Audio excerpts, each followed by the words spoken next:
the first CEO of Moderna was a young Cornell graduate by the name of Anthony Fauci. Interesting. He was the first CEO of Moderna when he graduated from Cornell. When he was at Cornell, his roommate was one Bill Gates. Interesting.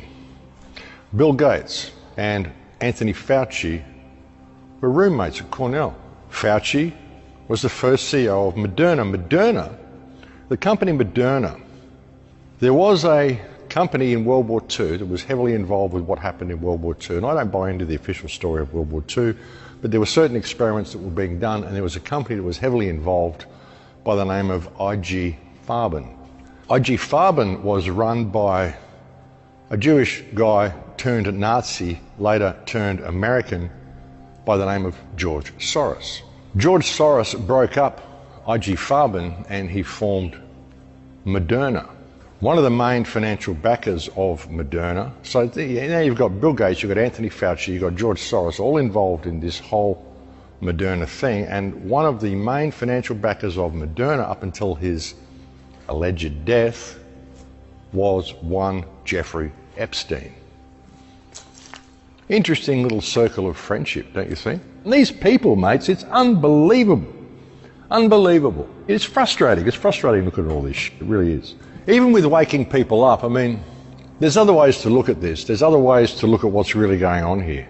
I mean, half of it is just frustration because it's going to come here. I mean, I don't want to get to the point where I can't go to the shop. And that's what it'll get to. I mean, they're saying, oh, we're not going to make it mandatory. It's like they don't make it mandatory for the people on Centrelink here who receive Centrelink payments. They don't make vaccinations mandatory for them either. What they do is they send them a notice saying, listen, we're going to reduce your payments by, I think it's something like 29 or 30 bucks a fortnight until you get your children vaccinated. And we're not just going to reduce it by, 30 bucks or 29 bucks a fortnight this fortnight. We're going to do it this fortnight, and then we'll reduce it again another $29 the next fortnight, and then we'll do it again the next fortnight, and this reduction will continue until you've got your children vaccinated. So we'll just basically reduce you to the point that you have no income whatsoever because we want to protect your children.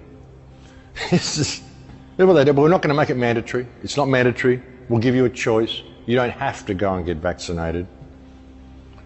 You could just let your payments get reduced to zero, or you could go get a job. But of course, you won't be able to work in any of the industries unless you're vaccinated. But we're not going to force you to get vaccinated. This is how they do it, folks. This is how they do it. This is this whole thing, And it's all because people, won't stand up for themselves.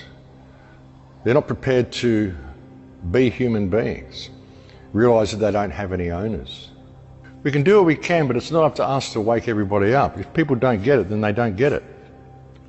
And if they don't get it now, ignorance is truly a choice in this day and age, folks. If they can't see what's happening, then I don't really know how to help them from that point, But we've got to face the reality that, a lot of people